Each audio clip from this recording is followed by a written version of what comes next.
Hola a todos, yo soy Julieta Gómez, soy la directora del Festival Byte Footage. Les agradezco por unirse hoy a este link, a asistir a esta charla. Le agradezco también al Centro Cultural Kirchner por dar lugar a esto, por generar esta coproducción con nosotros.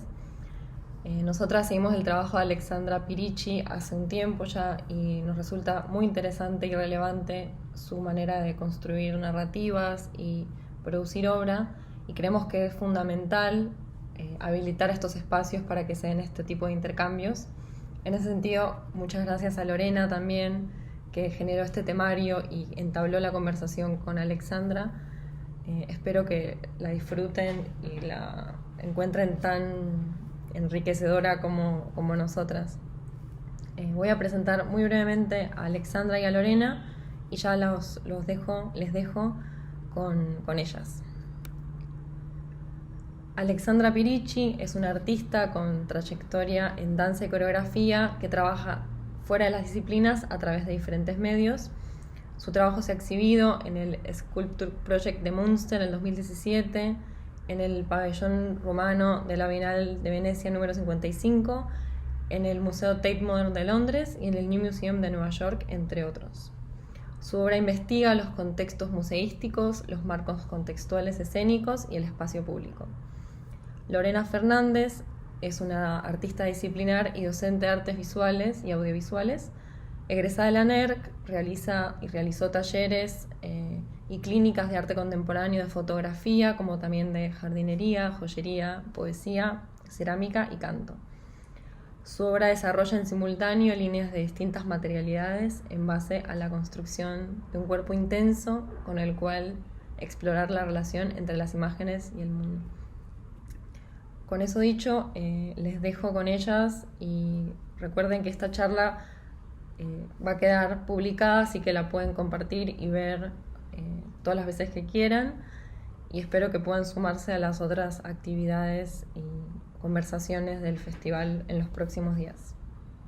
Bueno, primero decirles que estoy muy contenta y muy como entusiasmada, no sé si es la palabra, pero nerviosa también porque tengamos la posibilidad de tener esta conversación con todos los problemas que puede tener una conversación en esta situación en particular, donde tal vez tenemos inconvenientes para terminar de entendernos y tenemos que ser traducidas, pero para mí es una oportunidad para hablar y pensar con alguien que me interesa un montón su trabajo, que es Alexandra. Estuve pensando un montón y le mandé algunos mails a Alexandra para ver cómo organizar la charla. O sea que no podía ser tan fluida como eventualmente quisiéramos. Y terminé dándome cuenta de que como el lugar por el que podíamos ir tenía que ver, y también en relación al festival en el cual estamos haciendo esta conversación, tenía que ver con la posibilidad o no, o con la nueva forma que eventualmente adquieren los viajes, la idea del desplazamiento físico, ¿sí? Entonces, creo que vamos a tratar de hablar un poco de eso. Cuando me puse a investigar o a pensar un poco en esa idea de los viajes, y en realidad esto ocurre porque yo conozco el trabajo de Alejandra cuando realizo un viaje, literalmente no la conocía antes, entonces como hay algo de la obra de ella que quedó como unida a la idea del viaje, ¿sí? Y investigando un poco sobre los viajes y cómo podíamos hacer para hablar nosotras dos ahora, con la separación espaciotemporal y con esta imposibilidad de que yo viaje a donde está Alejandra, o que Alexandra venga a donde estoy yo ahora, me di cuenta de que tal vez de lo que iba a pasar era como que básicamente íbamos a hacer alguna especie como de relatos de viajes, o relatos de movimientos, y investigando un poco sobre eso, en relación por otros motivos, me doy cuenta de que puede ser que lo que pase tenga mucho que ver con los relatos de viajeros, ¿no? Esos libros que desde la Edad Media se fueron escribiendo para contarle a los otros y a las otras de qué se trataba el mundo, básicamente. Entonces, creo que de nuevo ahí se vuelve a unir esta posibilidad de que el viaje es la posibilidad de conocer a otra persona.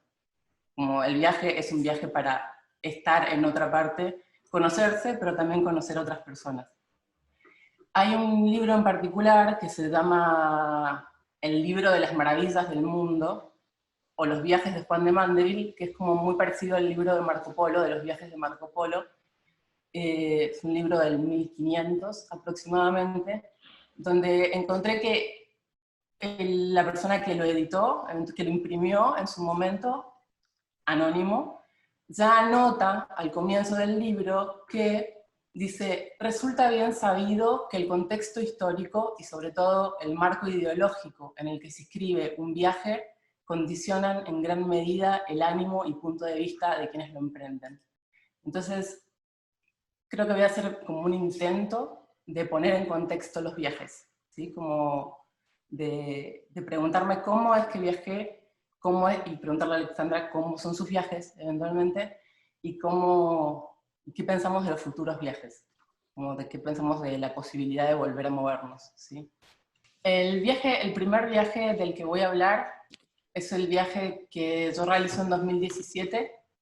En 2017 se produce una especie de alineación en el mundo en el campo del arte contemporáneo, que es que coinciden durante unos meses en Europa 3 eventos importantes, que son la Bienal de Venecia, que se hace cada 2 años, es una bienal, la Documenta en Kassel, que se hace cada 5, y Munster, que se hace cada 10 años. Entonces, es como una especie de viaje para ver una especie de constelación, ¿no? Como de pronto se puede viajar y ver todo esto junto, que es como la avanzada del arte contemporáneo. La persona que viaja, yo específicamente, me parece como importante aclarar, resulta complicado hacer ese viaje, básicamente porque viajar desde Argentina a Europa tiene un montón de problemas que son sobre todo estrictamente económicos, ¿sí? Entonces, me parecía como importante entender eso, que la persona que estaba viajando era una mujer que viaja sola, que es de clase media, más o menos blanca, que es artista y docente de artistas, y que literalmente emprendo ese viaje en el medio de una situación como compartida a nivel país, postraumática fuerte, que es el cambio de un gobierno, ¿sí? En el 2017, hacía 1 año y medio, que teníamos un nuevo gobierno que literalmente había demostrado de que el país estaba fracturado como en 2 partes, y el lado del que yo había quedado en esa fractura era claramente el lado del gobierno anterior, que había perdido las elecciones. Entonces, esa salida del país realmente era una salida como muy deseada, era como, no quería estar donde estaba, eventualmente quería irme, ¿sí? Así que para poder emprender este viaje hago una serie de movimientos. Primero contacto a toda la gente, redoblo el trabajo para ganar más dinero. Contacto a mis amigos que viven en Europa, que se habían ido antes por algún motivo. Pido como una red de solidaridad que me sostenga, y sobre todo tomo deuda en un banco, pido un crédito. Era la segunda vez en mi vida que pedía un crédito en un banco. La primera había sido para realizar una muestra, lo cual es raro, pedir dinero para hacer una muestra y después pedir dinero para hacer un viaje en relación al arte contemporáneo. El contexto tenía que ver exactamente con estas medidas, digamos, había algo como que yo estaba tomando deuda, pero el país estaba tomando una deuda aún mucho mayor que la que yo estaba tomando, una deuda que no tenía precedentes en la historia de nuestro país. Y básicamente había, en ese momento, en el 2017, estaba la posibilidad para realizar estos viajes de que podías comprar dólares, cosa que en el gobierno anterior estaba sumamente restringida porque el país no tenía dólares, necesitaba esos dólares para producir. A los Cuando asume el nuevo gobierno, a los 6 días de asumir, el ministro de Hacienda de este nuevo gobierno, de derecha, neoliberal, en conferencia de prensa anuncia que todos los ciudadanos y ciudadanas de la Argentina, a partir de ese momento podíamos comprar hasta $2 millones por mes. Y esa era nuestra vuelta al mundo, la posibilidad de comprar hasta $2 millones por mes. Me parece importante tener esto en contexto de la idea de un país donde de pronto aparece esta posibilidad. El lugar al que arribo, el continente al que voy a arribar, es un continente que está fuertemente presionado. Literalmente sus fronteras están fuertemente presionadas porque tiene un problema tremendo en relación a la inmigración. Y esa inmigración es principalmente de Asia y de África, y está en resonancia con lo que Europa literalmente hizo para que esas guerras ocurrieran en esos lugares, cómo intervino Europa, y está recibiendo como las consecuencias de esa migración. Entonces, para que nos hagamos una idea como de ese momento, porque creo que hay algo como de esta situación del coronavirus que es como que encapsuló el tiempo, ¿no? Pero Europa en ese momento, recordemos que la tragedia de Lampedusa había sido en el 2013, la foto del niño de origen sirio kurdo había sido en el 2015, en el 2017 literalmente el problema de la inmigración era el gran problema en Europa, y tengo como el recuerdo muy preciso de llegar a Madrid, a la casa de unas amigas que habían intentado durante 2 años quedarse a vivir en España y no lo habían conseguido, se estaban yendo. Llegar a Madrid y que en el ayuntamiento hubiera un cartel gigante que decía refugiados bienvenidos, bienvenidos los refugiados, lo cual era un poco raro, ¿no? Era como, bueno, no sé si creo tanto de que realmente somos tan bienvenidos o bienvenidas, que son tan bienvenidos, porque yo no era una refugiada, pero claramente era muy fuerte la sensación de extranjería estando en Europa, ¿sí? En ese contexto, y sin saber bien con qué me iba a encontrar, porque obviamente nunca había ido a Munster y nunca había no tenía muchísimas noticias sobre el Skulptur Project, que es un evento mucho menos conocido que la Bienal de Venecia, o es más de culto, si se quiere. Voy a verlo porque me parece increíble que eventualmente algo se pueda preparar durante 10 años para el espacio público. Me parece que estaba como convencida de que algo iba a pasar ahí interesante. Y sobre todo voy como en cualquier viaje voy buscando algo, y creo que lo que iba buscando específicamente era el trabajo de Pierre Huey, que sabía que iba a estar ahí, y creo que nada, lo primero que hice fue agarrar una bicicleta y ir en bicicleta para ver ese trabajo. Y después, preguntando, una de las personas que te ayudaban, como que te ayudaban en Munster, me comenta del trabajo de Alexandra y me dice, me lo muestra en el catálogo y me dice, creo que este trabajo está muy bien, es probable que te interese ir a verlo.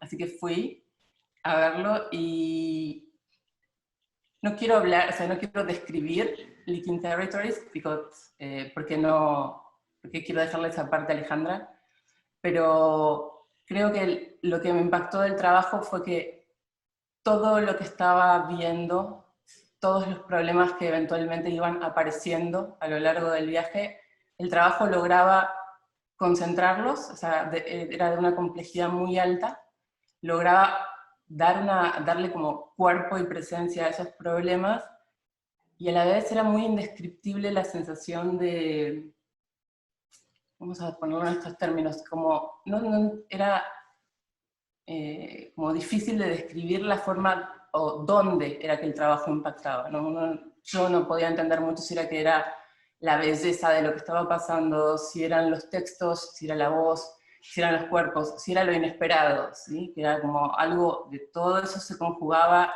y hacía que de pronto ese trabajo apareciera con una contundencia que yo no había visto hasta ese momento.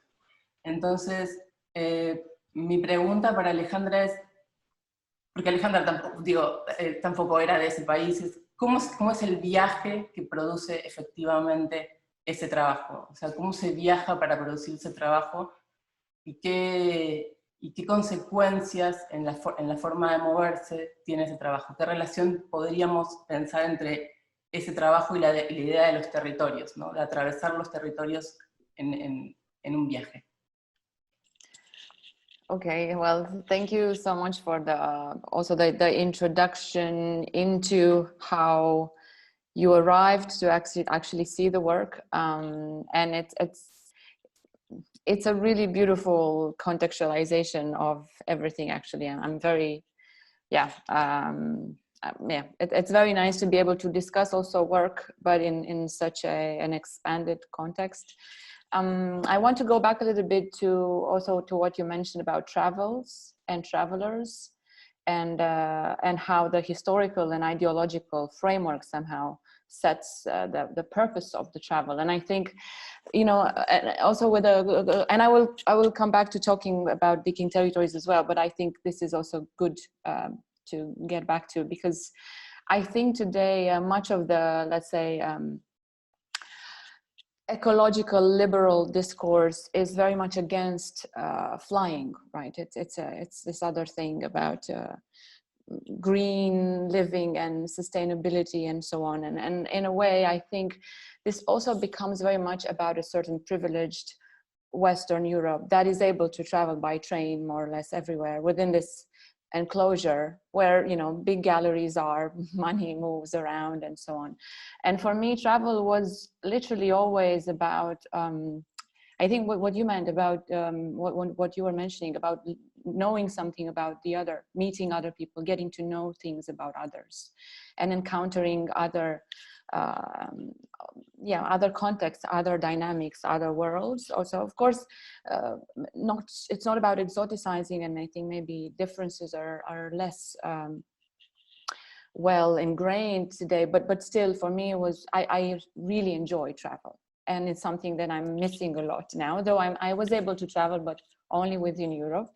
But whenever I hear people saying I'm only going to travel, I will only travel where I can take the train to, well, I mean, at least take the boat, at least be ready to take the boat. And I would be very ready to take boats and trains if only everything would not slow down, but go to a rhythm that is actually intelligent, where you don't have to do 100 travels, but maybe you just do 4 per year, and you can take the boat and the train. But I think travel is actually it's probably the one thing that I now enjoy the most, or maybe even live for, to be honest. So this idea that you would isolate yourself in a pod and then just connect via screens is I don't think this creates an image of a life worth living. And it's true that actually most of this discovery, also famous discovery travels, were actually colonial travels. So there was always this other thing there that was, no matter how much botanists or naturalists or scientists were trying to, or were also fascinated by the new things they discovered, there was always this underlying colonial perspective that also always produce hierarchies. So I'm sure there is always some form of opening up also to something new, and there's always a cross-contamination inevitably, which is also, I guess, this links also maybe to the question of migration and Europe and Fortress Europe, and then so there's always a return of this flow of traveling, or of inserting or in entering into other contexts. So that has a repercussion, and this returns to you, and however you enter and however you travel, what you put in there also returns, I think, which is I think it's interesting to also think about. And yeah, I think with Munster,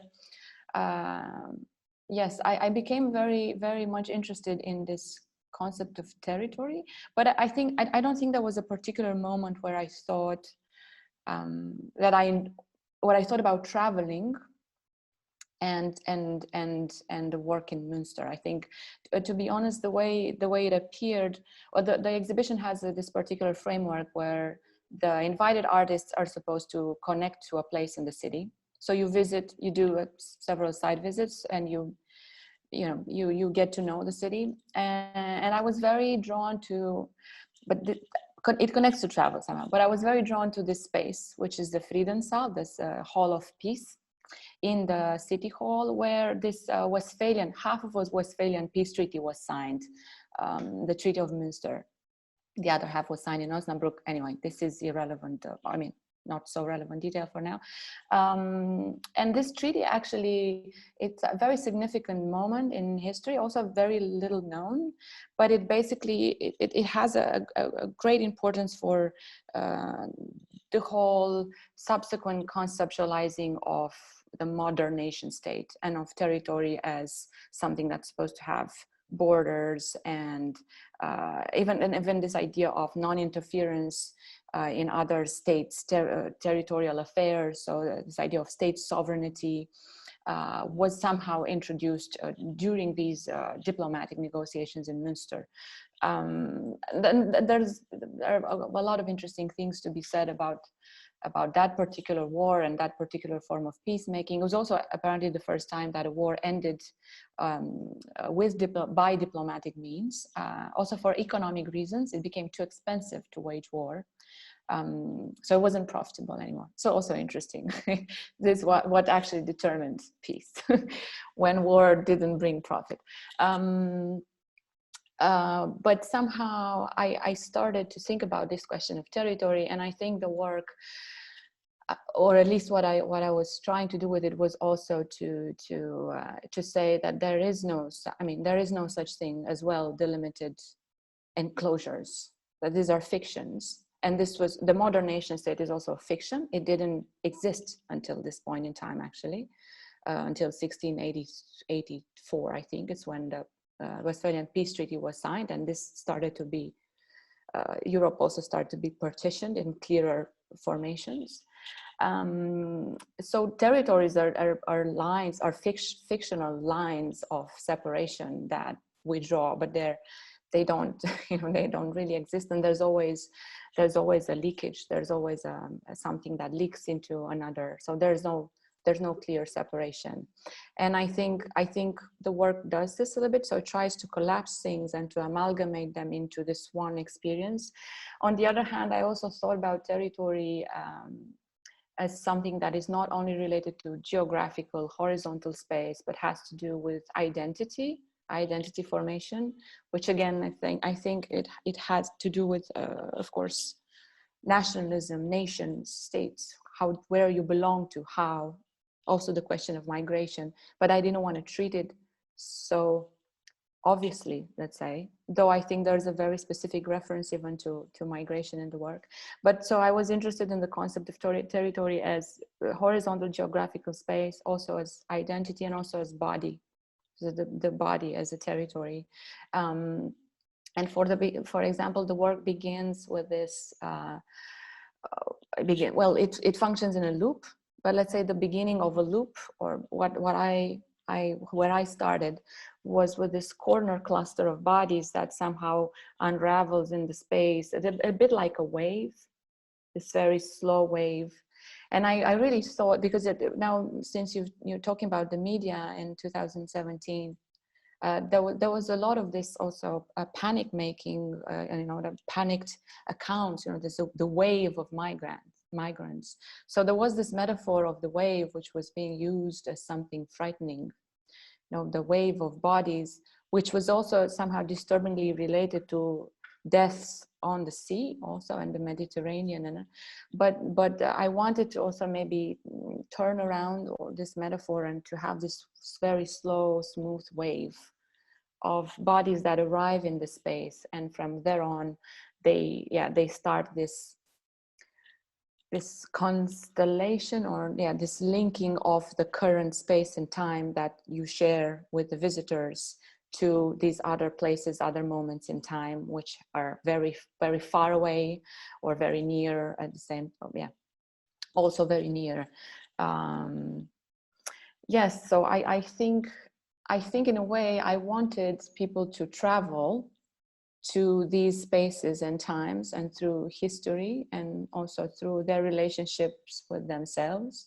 There's also a Google, like an embodiment of a Google search engine in the work, which was also referencing somehow this formation, the way online identity and profiling happens, and how the performers were also maybe profiling the audience.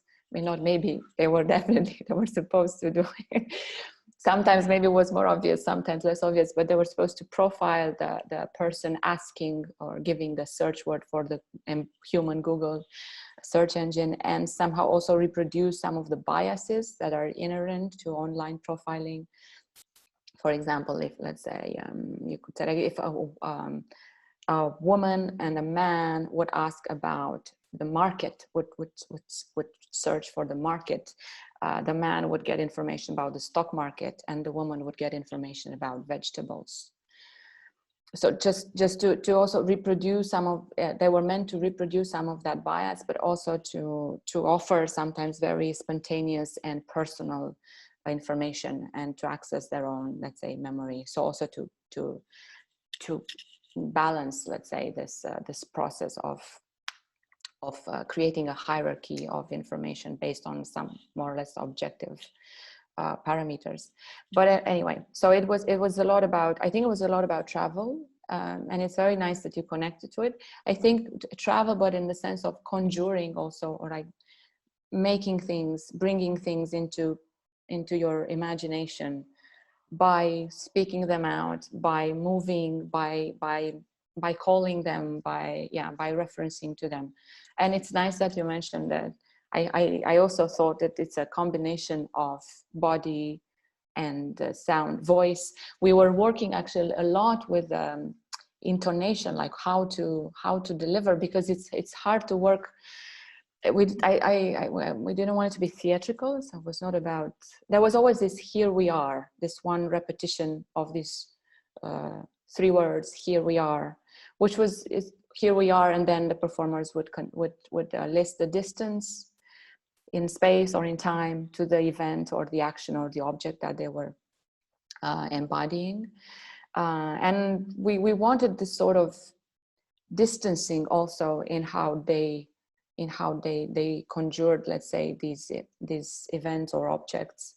And one thing we did, we were watching also, we went also by the lake and just spent time watching the water, like moving in this kind of very calm, undisturbed way. And also we watched the International Space Station quite a few times. So just this thing serving the Earth, you know, no matter what happens on the Earth, there was this very constant movement of the International Space Station. So in a way, because the situation actually implied embodiment and physical presence, I think also with the voice and the quality of the text and the delivery, and also somehow the quality of the movement, we wanted to give the sensation of something that contains this, or something that is not over, but that is it takes some distance. It takes some distance from these events, because some of them are also quite charged, I think, and imbued with emotions. So for me, distance was also a way to maybe make them even more strong or impactful. I'm not sure that this answered somehow the questions, but I hope it's a good continuation to, or yes, somehow it feels like a good continuation to what you propose. Yes.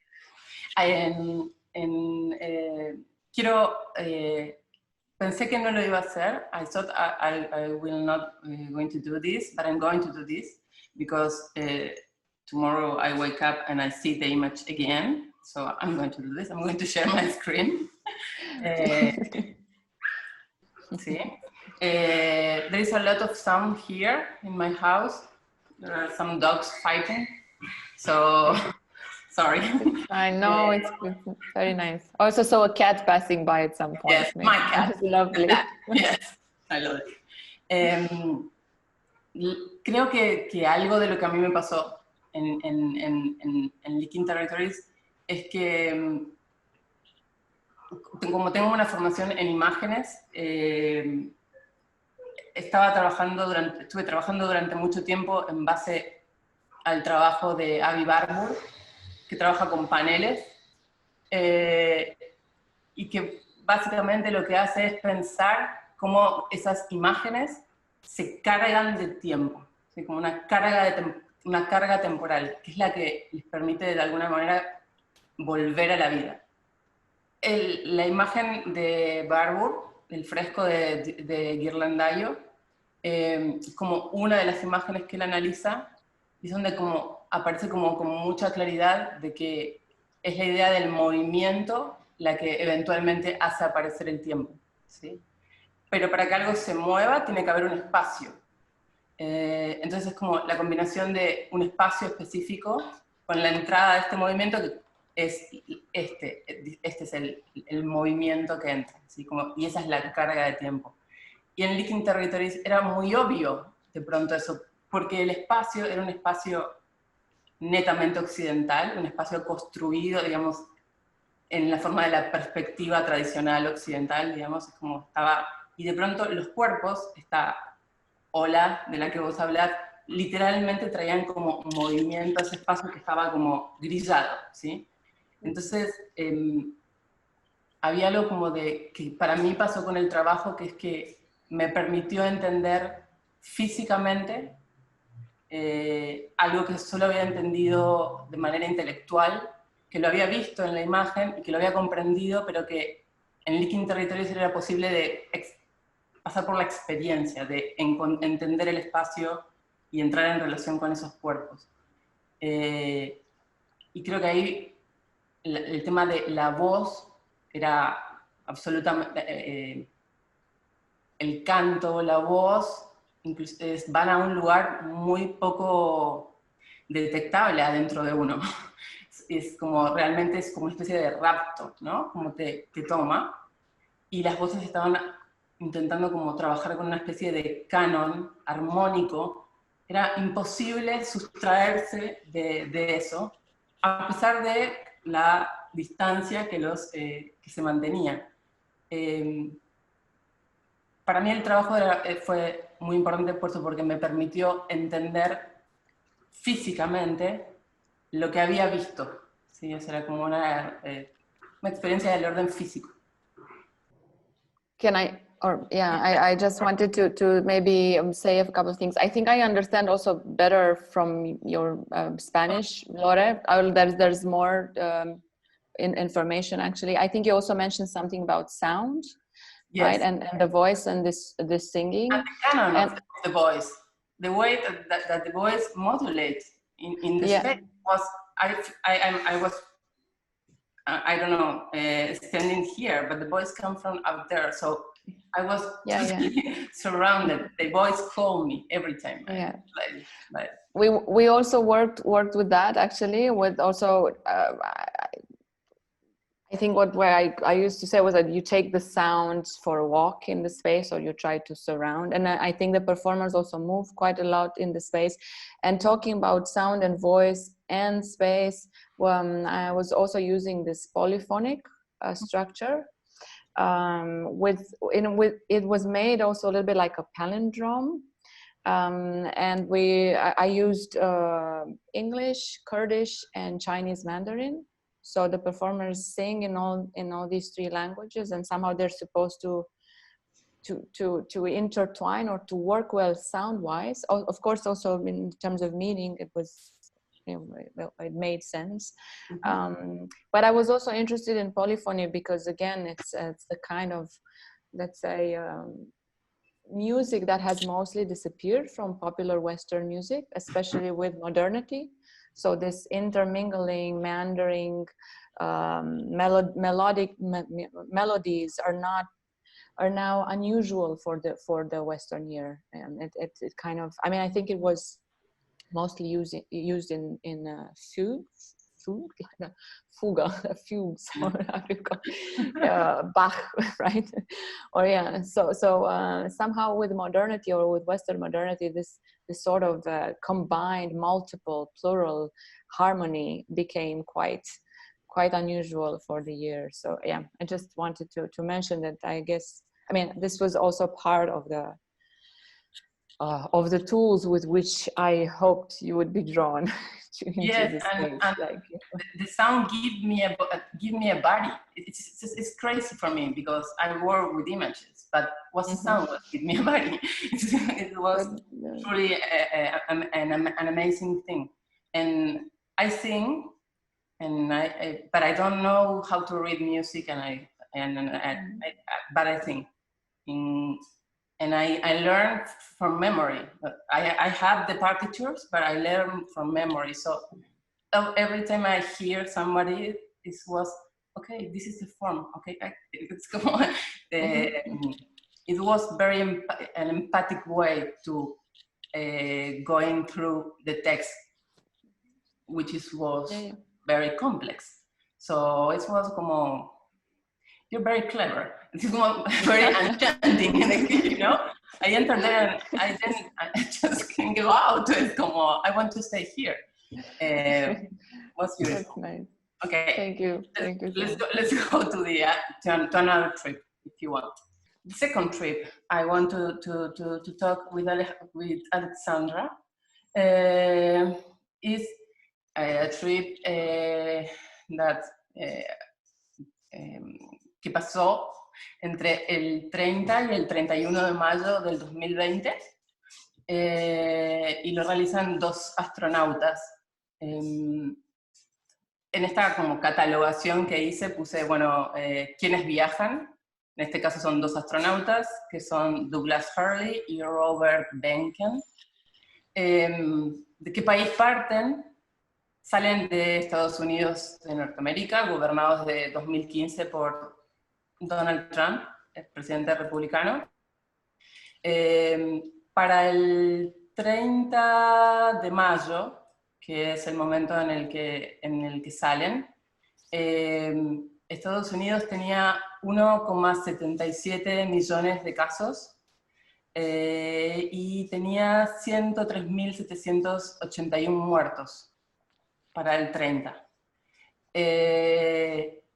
Y creo que tal vez el dato fundamental para mí de partida, digamos, como de inicio, es que el 25 de mayo del 2020 George Floyd había sido asesinado por fuerzas policiales y que literalmente para el 30 en el país estaba habiendo una serie de revueltas en torno a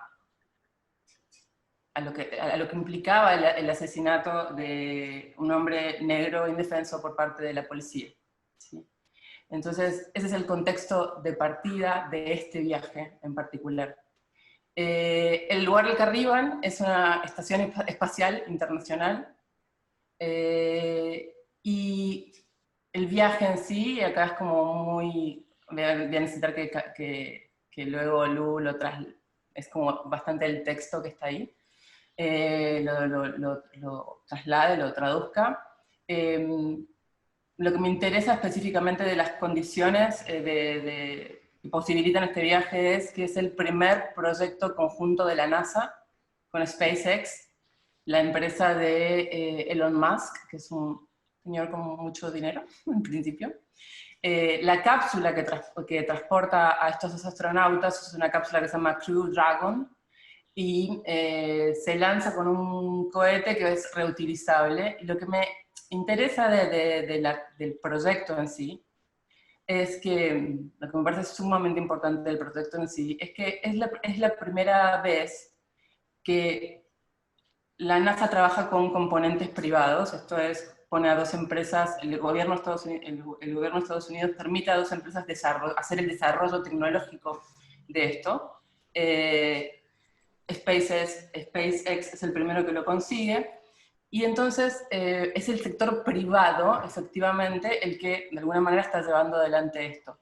Las ganancias para el sector privado, en principio, es que una vez que esto ocurre y que se ocurre exitosamente, queda habilitado para realizar viajes al espacio exterior, para hacer turismo espacial, básicamente, con capitales privados.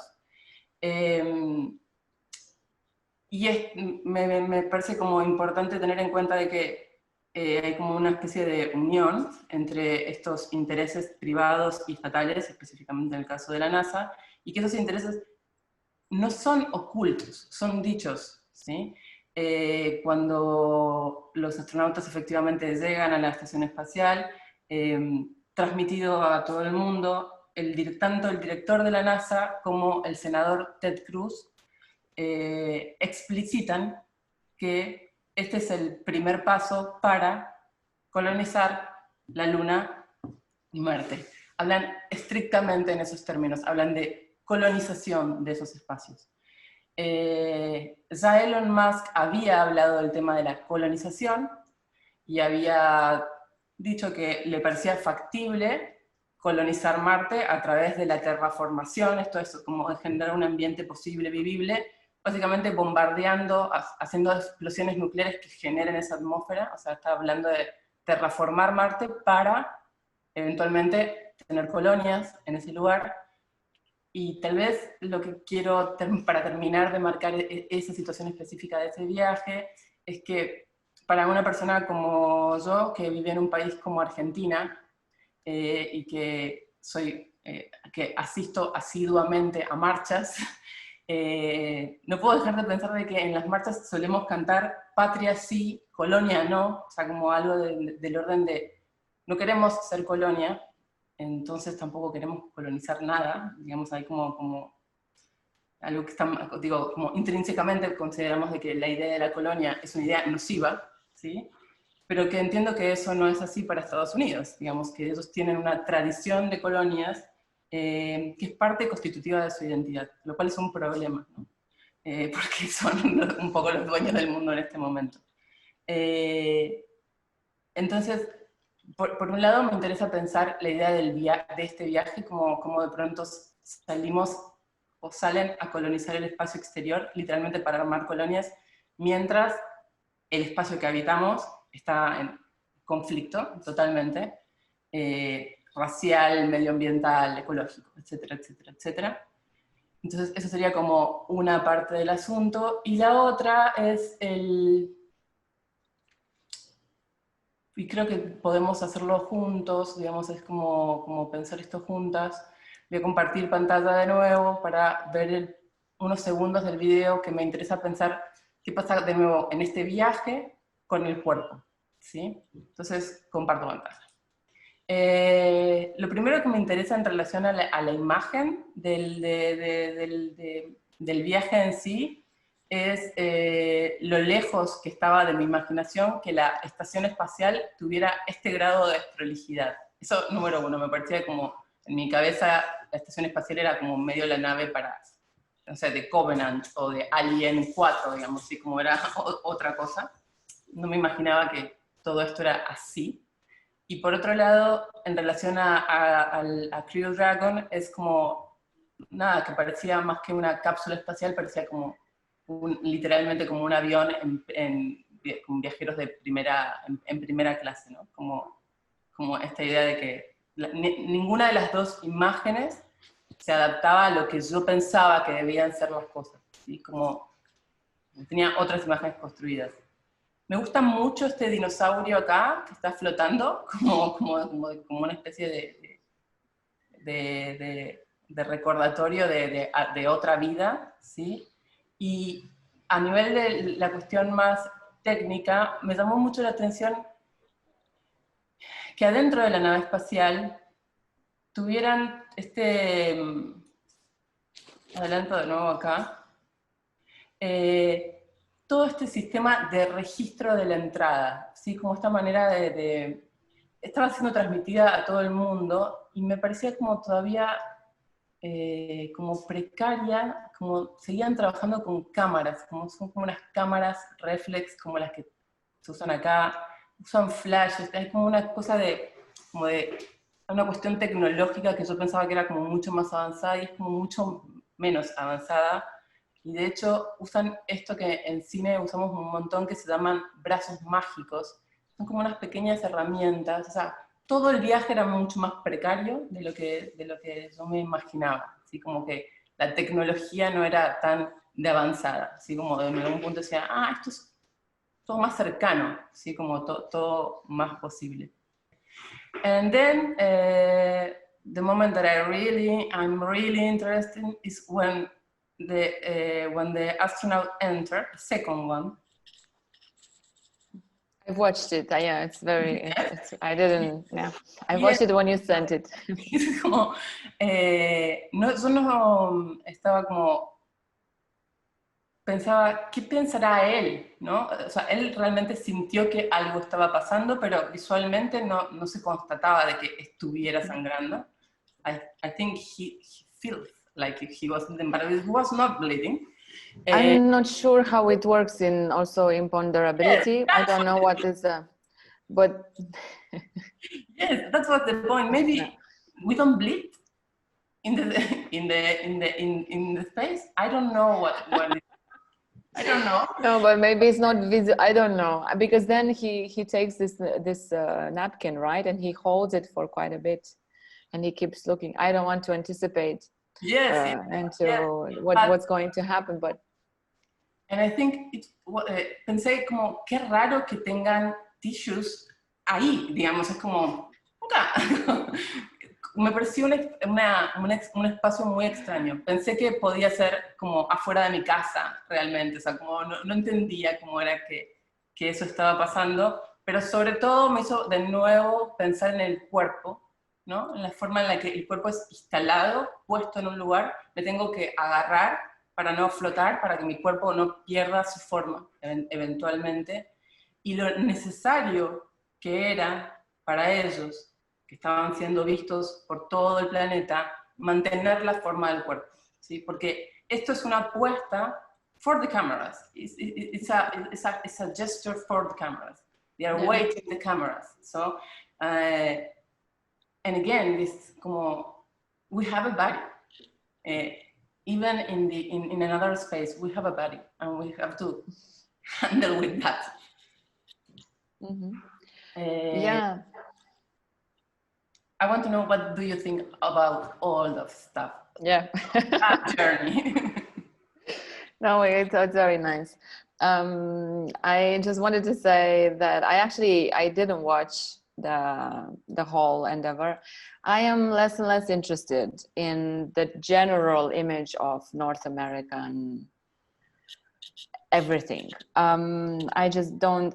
I let's say that I feel that through a very long and sustained kind of propaganda, the US has also managed to make a standard out of itself.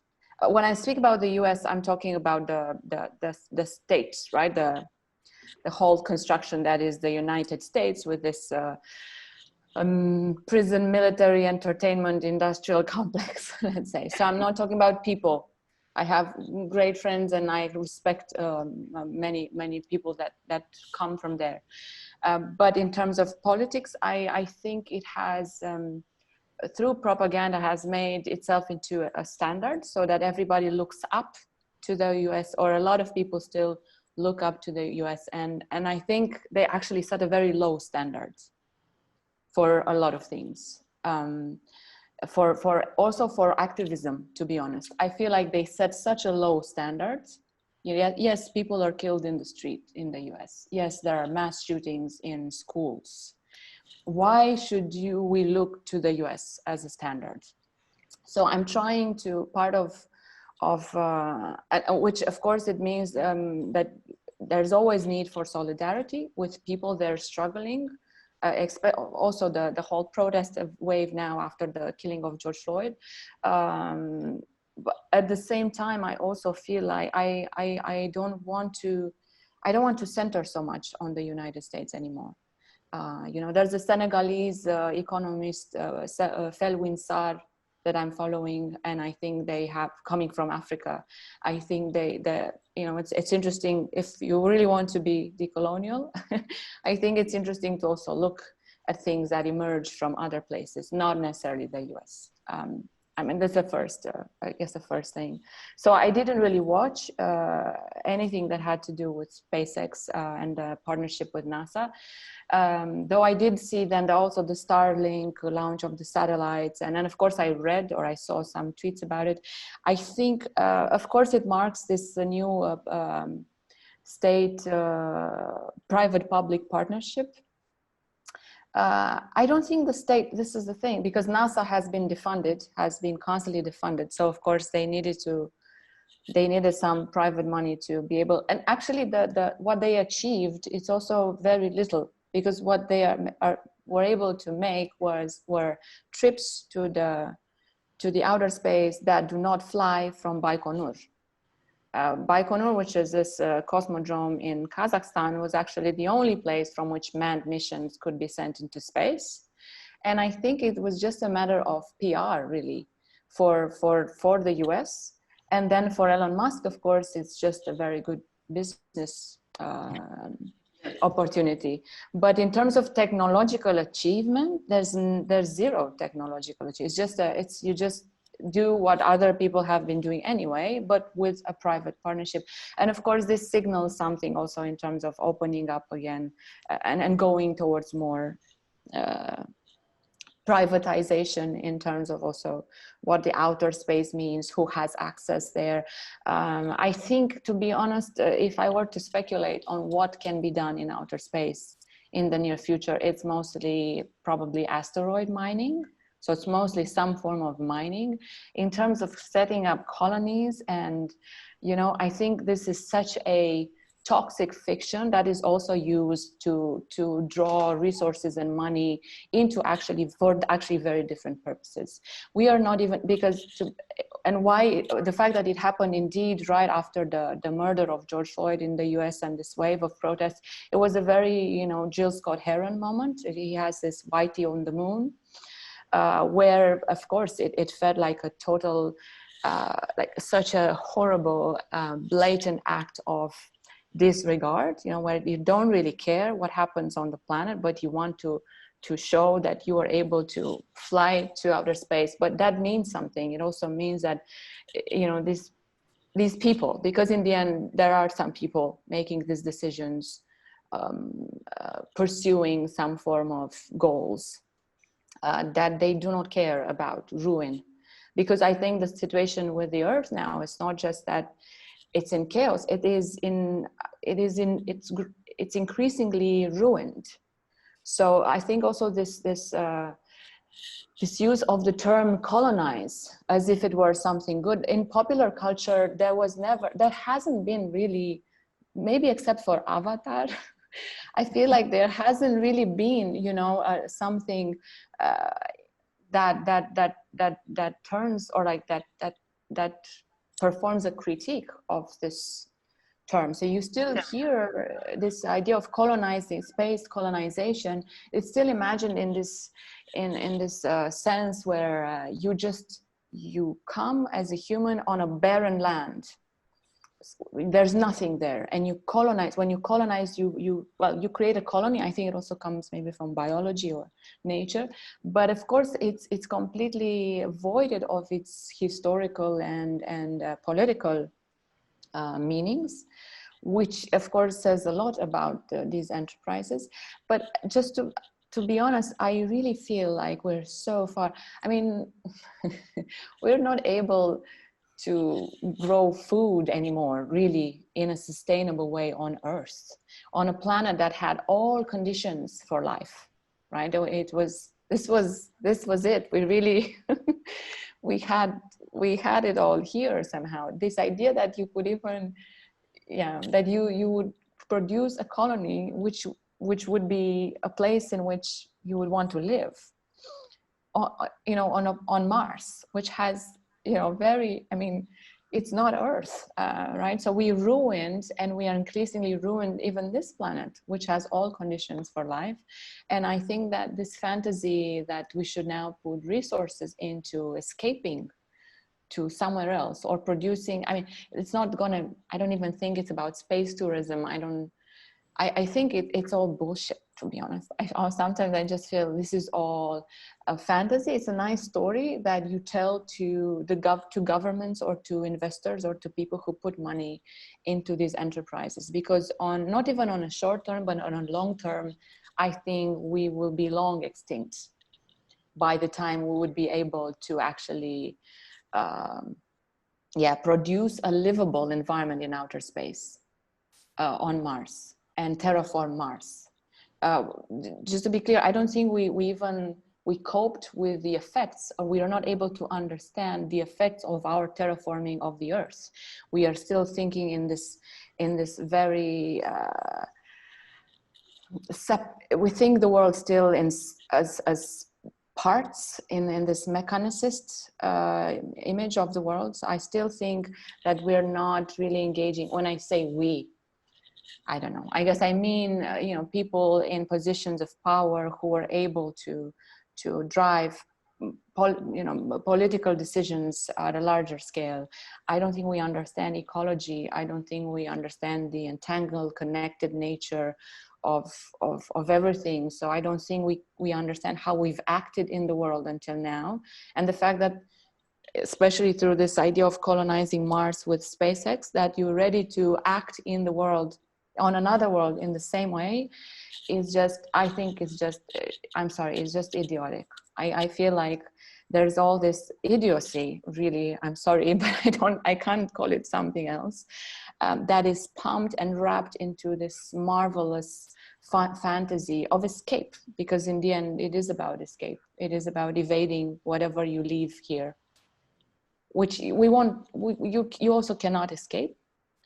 So I feel that it was such a waste, but it was also a very, very, very good testimony to the politics of this space, of the United States also, as it is governed right now, and as it will be probably governed in the future. I'm not very hopeful. No matter what the results on this election will be. So I feel like to look for something hopeful and truly advanced, also in terms of technology, I really think there's a lot of work to be done before going to space. Because as you said before, in the historical context and the ideological framework somehow sets what can actually happen there. And for the moment, nothing good can happen in space either, I think. Creo que nada que se piense literalmente como una colonización puede ser bueno en esos términos, digamos, o sea, como siempre estuvo asociado como exploration first, colonization then. So, es difícil repito, este país fue una colonia, was a colony from Spain, y hasta al día de hoy, till this day, we think in our meetings, homeland, yes, not colony. So for us, it's so hard to hear we are going to make a colony up there. Mm-hmm. Yeah. So it's like, no, you can't do that. Yeah. Yes. No, I just wanted to, I completely, agree. And I think in general, I come also from, I come from Eastern Europe, Southeastern Europe, Romania. We have never really been, I mean, we have been a colony in many ways, but I'm not sure that we are referred to as such many times. But so I can completely understand. I think also using this word with such ease is a prerogative of people who come from places that have colonized, actually, and have not been colonized, well, let's say most of the time, because of course we can assume there are people who are unaware of what they are part of everywhere. I just wanted to say a couple of things about because I realized I didn't respond to this, the question of the body, when you said that we have a body even in space. And actually that is a very beautiful, like those couple of minutes where this astronaut keeps going with, I mean, I also thought he will stop at some point, but he also almost becomes obsessed with this, and you can't see anything. And that makes it even more interesting, that this gesture where like for a couple of minutes, he still just like goes back to his head. I think that somehow that whole sequence speaks very well, I guess, of everything that you mentioned. And for me, it's obvious that we always and will always have a body. We are determined by this body. Everything we do, no matter how discursive, no matter how intellectual, you're always embodied. And embodied intelligence will always also design and make out of our extensions, so that everything comes back one way or another to our embodied experience of the world. What we make of the world through the wholeness of this body, and how we reflect it, or the technology that we make, I think is very much informed by our embodied experience. It is inevitably informed by that. So yeah, I think this is also something that yeah, this kind of a transhumanist fantasies of also escaping to outer space are also very much, if we speak about Musk, it's also a lot about escaping the body.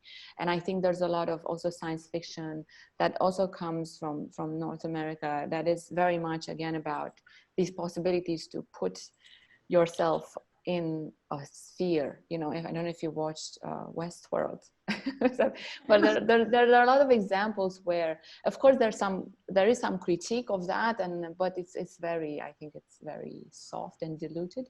But most of the time, what the dominant image is that you are your mind and your consciousness, and this consciousness is something that you can just upload to the cloud, which is, I mean, this is such a, I don't even know what to call it. I think it follows also this very outdated Cartesian dualism, and then probably mechanicist, biodeterministic. It's, you know, it sees cognition as separated from the body. It's also so outdated. It's wrong. I think it's completely wrong. But the creative industries, they keep producing also, and film, they keep producing also this fiction that it is possible for humans to escape their body, which makes no sense, because your material embodiment determines what you are. There's no idealist reading of a person. Right? So I don't believe in idealism anyway. I believe in a kind of complicated materialism that is intelligent, and of course is also in a relation with higher orders of abstraction and so on. But yeah, I think this is also something that needs to be dealt with and accepted and embedded then into political thinking and technological thinking, the fact that you cannot escape your body. And you shouldn't want to. This also comes from such from a tradition of also a church dogma tradition, I think, the separation between spirit and flesh, where the flesh was seen as feminine, and, you know, women were mostly associated with the sensuous and the flesh, and then spirit were men who somehow they were able to transcend their bodies and achieve this objective, disembodied point of observation. Of spirituality, and then of observation in science. So that there's a continuation, I feel, in this lineage of pretense of objectivity and dualism between the body and the spirit. There's a continuation between let's say Christian church, at least, or this is at least what I've been more familiar with, and 17th century, let's say, scientific revolution.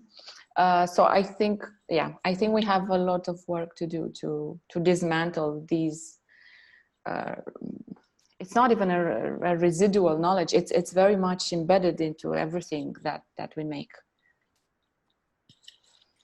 Creo que usas una palabra en inglés que para mí es como muy llamativa, pregnante, que es embodiment. En español es encarnación, que tiene que ver con, o sea, como que ese tener cuerpo es tener carne, to have a flesh. Yeah. In Romanian is încarnare. Encarnare. So it's and for me, there's I love the word. It's like an attractor for me. I don't know why, but it's like an attractor. Maybe because I work with images which are not embodiment. the two-dimensional images are not embodiment. And in this time of coronavirus, images, two-dimensional images, are coming to life, you know, in a way of life. And the first 2 weeks, I was full day connected to my computer, working, and I really felt my neurons doing. Really, I swear to you, really, and my eyes was poor, and I have a someone is announcing his work. So I really think in the first 2 weeks, or maybe the first month, that maybe it was a way to images to become embodiment, like they appear so powerful, like a shot, no? You know, it was, everything is image in 2D. So this take me directly to the telepathic sessions, because what it looks to me is what hits me was when you said moving in different places at the same time with no proof of present, Photography is the proof of present. It's like, what happened to you? You don't want I work anymore. With no proof of present and no need to visualize each other as 2D images. No live stream, no Zoom, no recording. For me it was, wow, this is a statement. but maybe I don't think it was meant, and I don't think you should take it in a, I mean, as that. I understand that being an artist who works with images might make this feel a bit strange, like directed towards your particular practice, but I think it was really. I love it. I think this wow, it's like, wow, oh, okay. That could be possible. Okay. I mean, yeah, I think maybe first to start a little bit with images. I think, of course, they're not embodied, but they are always embedded, or they have a material. They always have material support. There's never, I mean, even when you imagine something, it's still, there's materiality everywhere. And then I think for this telepathic movement practice, which is inspired by many things, and it's not really a work. It was a practice that I proposed together with some friends. I think in the very first weeks also, when everybody, or not everybody, but a lot of people went into this lockdown mode and you couldn't move so much, there was also an immediate reaction from mostly, let's say, the cultural sphere to keep going. So everything moved online, and everyone started, I have an artist friend who I think said that this is like the Black Friday of contemporary art, you know, that everyone was just like, boom, watch this, we're live streaming this is now online, virtual viewing rooms. And it felt like this immediate translation of so many other mediums into the medium of the image, in the end, of two-dimensional images, was not, I mean, it was not really a reaction that came out of a concern for art or culture, or even people who would experience this new forms and new, this content, though I hate the word content, but this thing in a new medium. But it was rather, you know, a business, an economic imperative, because nobody was allowed to stop, actually. So this machinery, this productivist, neoliberal productivist machinery that cannot stop no matter what happens, created, of course, this panic, because everybody, the fact that everyone cannot stop, or like 99%, let's say, of the world cannot stop for 2 months, means something. It means you are either in the state of precarity where nobody can afford not to work for 2 months, no institution can afford not to put something out for 2 months. They lose funding, they lose their patrons' donations, so this actually says something about the world, like again the state of ruin and of complete madness in which the world is, I think. Sorry, I have a very, I'm really not optimistic about where we're heading. So maybe I don't want to be too harsh with this, but I can't help it. And I think this practice was more a reaction to this immediate overflood of images, which we already have I think throughout history we've already privileged vision as a sensory as a perceptual possibility over many other senses, and somehow images are also, they're proliferating at a rate and at a scale that somehow affords no competition. So we already live in a world that is full of screens and full of images, and that is very quick to translate everything into an image. And I felt like that it's good to maybe produce a space of mystery also, or a space of imagination. I feel sometimes, for example, that representation, a direct image representation also flattens or somehow impedes sometimes the possibility to imagine on something. It's almost like it's overrepresented. This is also why I think the medium of writing or of text is very interesting sometimes. Reading a book, this is why it's different from a movie, because you can imagine, you actually leave space, you leave the representation space more open for you to imagine maybe even ambiguous or contradictory things. So I feel like the space of non-image sometimes, but which can still be visual. I don't know how to explain. I just feel like that there's something quite fertile and that offers a lot of possibility in also not representing all the time, or misrepresenting even, which is also what I think part of my artistic practice is also about. So embodiment is also, it is never about an illustration. We were talking about it. So I felt that maybe proposing something that you do, it's very easy. I think actually that also more people did it, but they did it also with maybe with some visual representation. Some people also did it with sound and music. So you basically just create a context where you agree that at a certain time, on a certain date, you do something together. And you don't need to see each other. And in that way, I think not having an image was also about, you know, not making it all about, oh, we're going to post now on Instagram, us moving, or you become concerned with how you're being seen and what you produce. So we wanted not to have that sort of concern. And I think it opened up the space for imagining and projecting all sorts of things, which is good. I think it was good and helpful.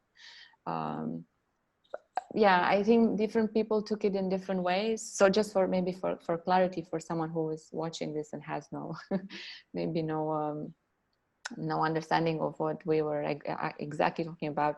So there was this proposal that we do a telepathic movement practice where we gather, whoever wants to join can simply join. We announced, it was me and 5 other people or 4.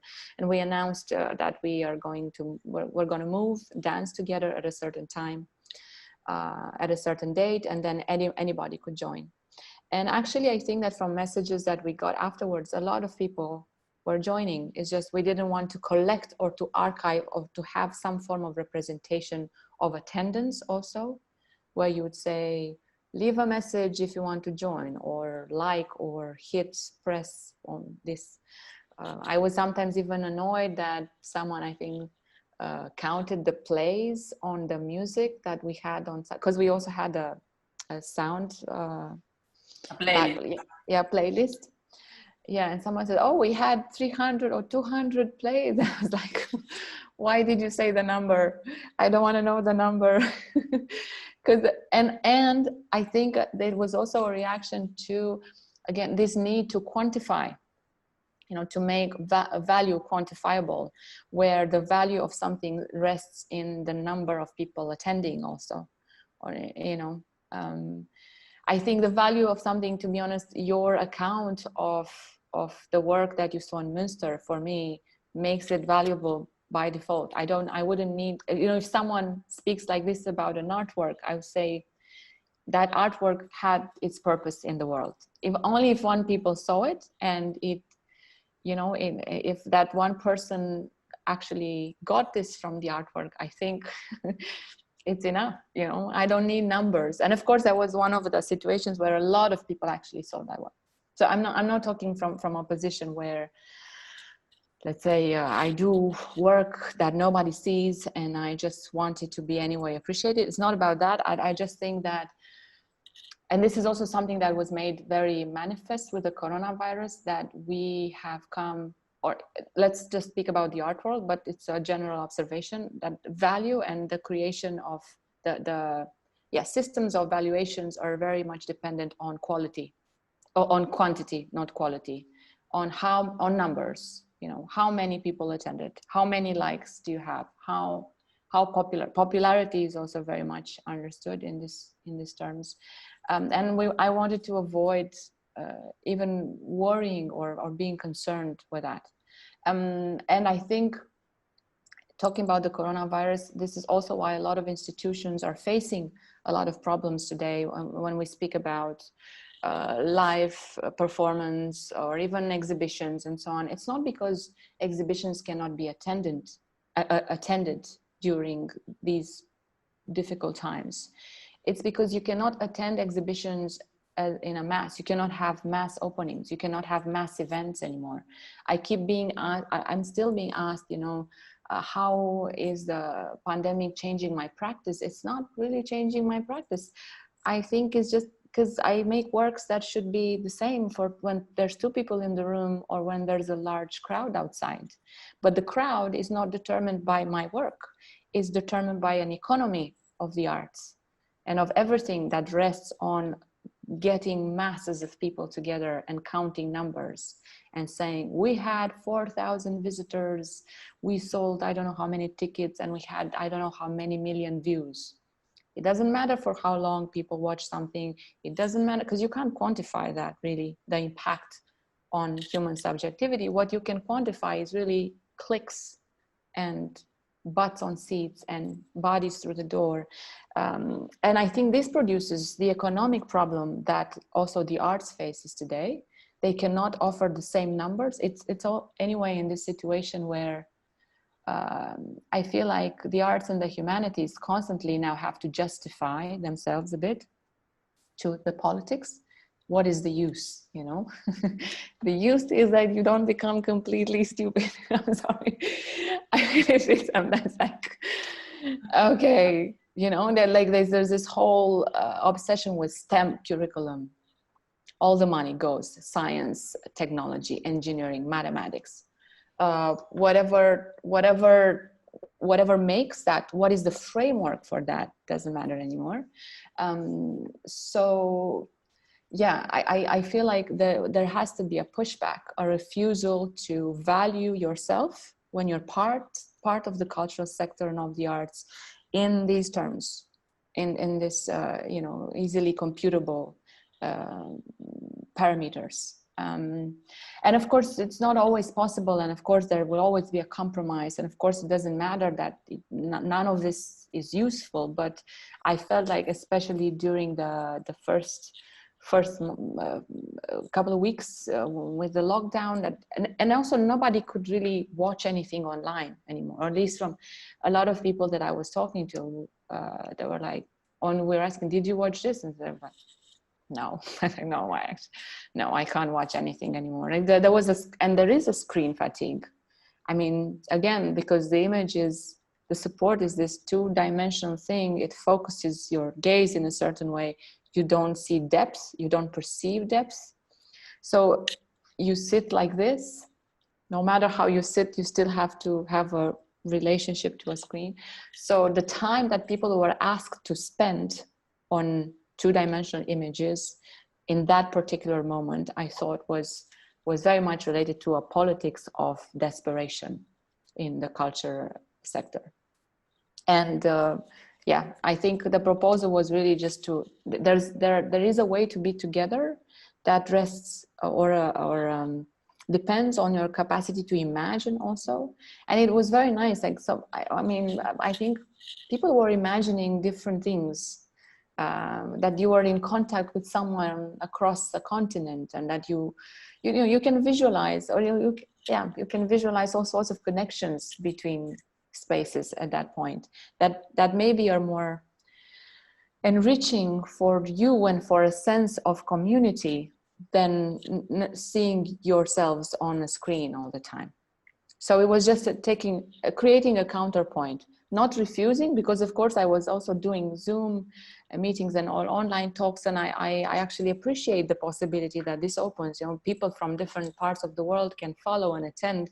So it's not about a complete refusal, but I thought you need some other space to imagine community and connection that is not always translated through presence, like proof of presence, but proof of presence also understood in this economic, quantifiable way. Una última pregunta y te juro que te dejamos. No, it's very nice, so nice, don't worry. Very nice. Pero que no puedo no hacértela porque realmente me interesa mucho saber qué te imaginas cuando hablas de el reencantamiento del mundo. ¿Qué te imaginas? Re-encantamiento, just to make sure, it means re-enchantment, right? Yes. Re-enchantment. It's a very interesting question. I think I was recently I'm reading different things. I think I recently came across a term that was not enchantment, but enlivenment. Because in re-enchantment, somehow, if we think about the Enlightenment as a form of disenchantment, or the modernity as a form of disenchantment of the world, where you also maybe you move away from a particular relationship to nature, which I think was fertile, but also not always desirable. I don't know. I try not to romanticize pre-modernity either, right? I think women's rights, gender studies, there are many things that actually modernity was good for. So what I try to avoid in general, and this is actually hard, is thinking in bulk, where you bulk, like you just take a whole thing, a whole concept, and throw it, flush it down the toilet. It's that maybe what you would say in English. You don't want to throw the baby out with the bathwater. So being able to separate and say, this was actually good, this was terrible, this actually maybe. I think being able to do this work is also very important for current day politics. I come again from a former communist socialist background or world, let's say. And I'm having a lot of problems with trying to re-enchant socialism and even communism. If you go back in history and it's a complicated task, but I think being able to separate things and not to take concepts as meaning one thing and throw them away in the bin is really important. It's the same, I think, with modernity, because there's a quite, of course, prominent direction of criticizing modernity and white Western modernity. And of course, there were all sorts of modernities. And I think to a certain degree, the disenchantment of the world also, we benefited from that. There are some benefits, and it has to do, of course, with science, with medicine, with health, with all sorts of rights, and a different kind of society that could be progressist. And it's all a question of politics. So instead of re-enchantment, I think I prefer, because enchantment also, I guess, to a certain sense implies maybe a certain obscurity or a certain mystery, which is both good but could also be bad. So I think I would prefer an enlivenment. Also, instead of enlightenment, maybe an enlivenment, where you don't see yourself as separated from your surroundings, and you don't see nature as you don't see matter as inactive and dead, and you don't see everything else as a resource, human resource, natural resource. So okay, you could see, but a resource for what? You know, so I think enlivenment maybe doesn't necessarily reproject some sort of romanticizing of pre-modernity, but I don't know how to even, because I also don't want to reproduce this linear perception of history, right? So it's not a move forward. It's a bifurcation maybe. I think it should contain a certain form of re-enchantment. Enchantment maybe in the sense where you let yourself again become sensible to the world around you in a poetic way. And this is also something that I think is super important, that you are able to look at the world not only as resource, but as something to be enchanted. I mean, not enchanted, maybe now I'm using the wrong word, but to be mesmerized by, to appreciate, to be nurtured by, also in a poetic, so not in a direct, food, in a poetic way.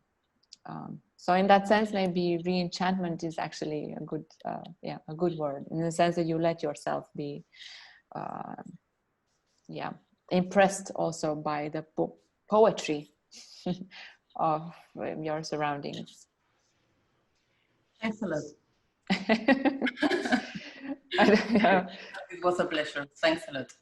No, the pleasure is mine. It was also a wonderful conversation, and thank you for such thoughtful entry points into the discussion. It was really great, and I hope we are able to meet in person very soon. Yes, I would take the boat to Argentina. me too. Anytime. Yeah, I'd love to.